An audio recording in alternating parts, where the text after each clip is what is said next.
ચૂંટણી પંચે જે જમ્મુ કાશ્મીર વિધાનસભાની ચૂંટણીની તારીખો જાહેર કરી એ જમ્મુ કાશ્મીર માટે મહત્ત્વનું એટલા માટે છે કે 10 વર્ષ પછી હવે જમ્મુ કાશ્મીરની અંદર વિધાનસભાની ચૂંટણી થવા જઈ રહી છે। નમસ્કાર દર્શક મિત્રો, ભારતના ચૂંટણી પંચના મુખ્ય કમિશનર રાજીવ કુમારે જમ્મુ એન્ડ કાશ્મીરની વિધાનસભાની ચૂંટણીની તારીખો જાહેર કરી દીધી। જમ્મુ એન્ડ કાશ્મીરમાં ટોટલ 114 વિધાનસભા બેઠકો છે, પરંતુ 90 બેઠકો ઉપર જ મતદાન થશે। અને જમ્મુ એન્ડ કાશ્મીરનું જે પોલિટિકલ એનાલિસિસ છે એ બધા વિશે હું તમારી સાથે વાત કરીશ। મારું નામ રાજેશ શાહ છે અને તમે જોઈ રહ્યા છો ખબરછે.com। ચૂંટણી પંચે જે જમ્મુ કાશ્મીર વિધાનસભાની ચૂંટણીની તારીખો જાહેર કરી એ જમ્મુ કાશ્મીર માટે મહત્ત્વનું એટલા માટે છે કે 10 વર્ષ પછી હવે જમ્મુ કાશ્મીરની અંદર વિધાનસભાની ચૂંટણી થવા જઈ રહી છે। મુખ્ય ચૂંટણી કમિશનરે જે તારીખો જાહેર કરી એમાં જમ્મુ કાશ્મીરમાં 3 તબક્કાની અંદર મતદાન થવાનું છે। એક 18 સપ્ટેમ્બરે પહેલો તબક્કો, 25 સપ્ટેમ્બરે બીજો તબક્કો અને 1 ઓક્ટોબરે ત્રીજા તબક્કાનું મતદાન થશે। અને આ ત્રણ તબક્કાના મતદાનનું પરિણામ 4 ઓક્ટોબરે આવશે અને 6 ઓક્ટોબરે ઇલેક્શન ટોટલ પતેલું જાહેર કરી દેવામાં આવશે। હવે જમ્મુ એન્ડ કાશ્મીરની અંદર ટોટલ 87.9 લાખ જેટલા મતદારો છે અને એમાંથી 20 લાખ જેટલા યુવાનો છે અને 3.17 લાખ જેટલા ફર્સ્ટ ટાઈમ વોટર્સ છે જે આ વખતે વિધાનસભાની ચૂંટણીમાં મત આપવાના છે। આ તો જે ઇલેક્શન કમિશને જે માહિતી જાહેર કરી એ તમારી સાથે શેર કરી। હવે થોડું ત્યાં જે જમ્મુ એન્ડ કાશ્મીરનું જે પોલિટિક્સ છે એના વિશે બી હું તમારી સાથે વાત કરું તો જમ્મુ એન્ડ કાશ્મીરમાં 2014ની અંદર ટોટલ 87 વિધાનસભા બેઠકો હતી। આ વખતે 90 છે, એટલે 90 બેઠકો છે જેની પર મતદાન થવાનું છે। પણ એકચ્યુઅલમાં જમ્મુ એન્ડ કાશ્મીરમાં ટોટલ 114 વિધાનસભા બેઠકો છે, જેમાંથી 43 જે છે 43 એ જમ્મુમાં છે અને 47 કાશ્મીરમાં છે અને 24 વિધાનસભા જે બેઠકો છે એ POKમાં આવે છે, પાકિસ્તાન ઓક્યુપાઈડ કાશ્મીરની અંદર। એટલે આ જે 24 વિધાનસભા જે બેઠકો છે એની ઉપર ચૂંટણી થઈ શકતી નથી। એટલે જે ચૂંટણી થશે એ 90 બેઠકો ઉપર છે।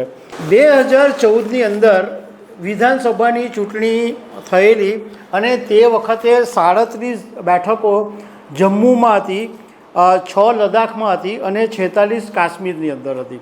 પરંતુ આપણે બધાને ખબર છે કે 2019ની અંદર ભારતીય જનતા પાર્ટીની સરકારે આર્ટિકલ 370 જમ્મુ એન્ડ કાશ્મીરમાંથી હટાવી દીધા પછી સીમાંકન કરવામાં આવ્યું હતું અને એને આધારે કેટલીક વિધાનસભાની બેઠકો વધી અને જમ્મુ એન્ડ કાશ્મીરના જે 2 રાજ્યો છે એને ફાળચા કરી દેવામાં આવ્યા અને કેન્દ્ર શાસિત પ્રદેશ બનાવી દેવામાં આવ્યા। એમાં એક જમ્મુને એક કેન્દ્ર શાસિત પ્રદેશ બનાવી દેવામાં આવ્યો અને બીજા લદ્દાખને। હવે 2014ની અંદર જ્યારે ઇલેક્શન થયેલું ત્યારે એવી સ્થિતિ હતી કે PDPને 28 બેઠકો મળેલી, એટલે મહેબૂબા મુફ્તીની જે પાર્ટી હતી એને 28 બેઠકો મળેલી, ભાજપને 25 બેઠકો મળેલી, નેશનલ કોન્ફરન્સને 15 બેઠકો મળેલી અને કોંગ્રેસને 12 બેઠકો મળેલી। હવે તે વખતે 87 બેઠકો હતી, એટલે બહુમતી આમ તો કોઈ પાર્ટી પાસે નહોતી, પરંતુ PDP અને ભાજપે ભેગા મળીને જમ્મુ એન્ડ કાશ્મીરની અંદર સરકાર બનાવી દીધી હતી અને તે વખતે PDPના નેતા મુફ્તી મોહમ્મદ સઈદને જમ્મુ એન્ડ કાશ્મીરના મુખ્યમંત્રી બનાવી દેવામાં આવ્યા હતા। પરંતુ 2016ની અંદર મુફ્તી મોહમ્મદ સઈદનું અવસાન થયું અને એ પછી 4 મહિના સુધી જમ્મુ એન્ડ કાશ્મીરની અંદર રાજ્યપાલનું શાસન લાદી દેવામાં આવ્યું હતું। એ 4 મહિના પછી મુફ્તી મોહમ્મદ સઈદના જે દીકરી છે મહેબૂબા મુફ્તી એમને મુખ્યમંત્રી બનાવવામાં આવ્યા। પરંતુ ભાજપ સાથેનું જે PDPનું જે ગઠબંધન હતું એ લાંબુ ચાલ્યું નહીં અને 2014થી 2018 આવતા સુધીમાં ભાજપે ગઠબંધન તોડી નાખ્યું અને ત્યાં આગળ જે આ સરકાર હતી એ ગબડી ગઈ.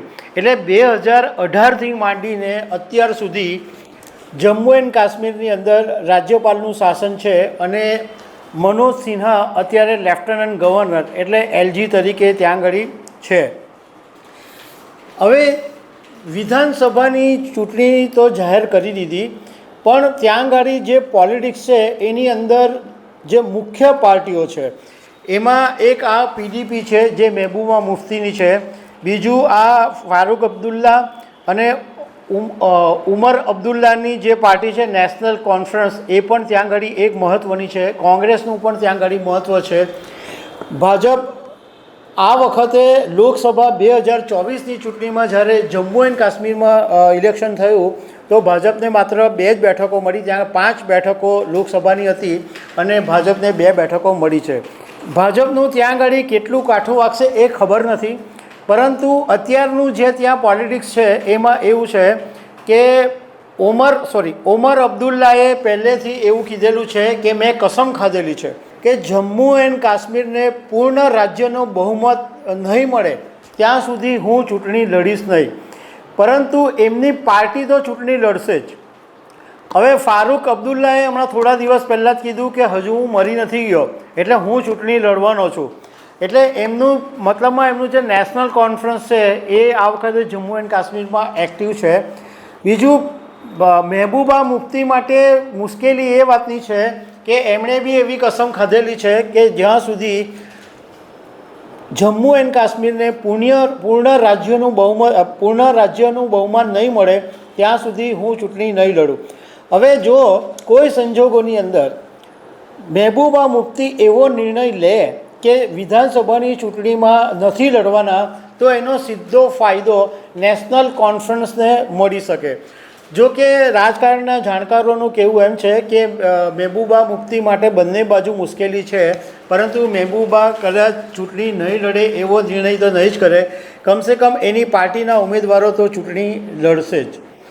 એટલે હવે આ વખતે જમ્મુ એન્ડ કાશ્મીરની જે વિધાનસભાની ચૂંટણી છે એ ખાસી રોમાંચક બનવાની છે, કારણ કે યુવાનો બહુ બધા વોટર્સ છે અને યુવાનોમાં આ વખતે ઉત્સાહ બી જોવા મળ્યો છે અને જમ્મુ કાશ્મીરને બદલવા માટેના પ્રયાસો પણ થઈ રહ્યા છે એવું દેખાઈ રહ્યું છે. તો દર્શક મિત્રો, આવી અનેક વાતો સાથે અમે તમને મળતા રહીશું. Thank you very much.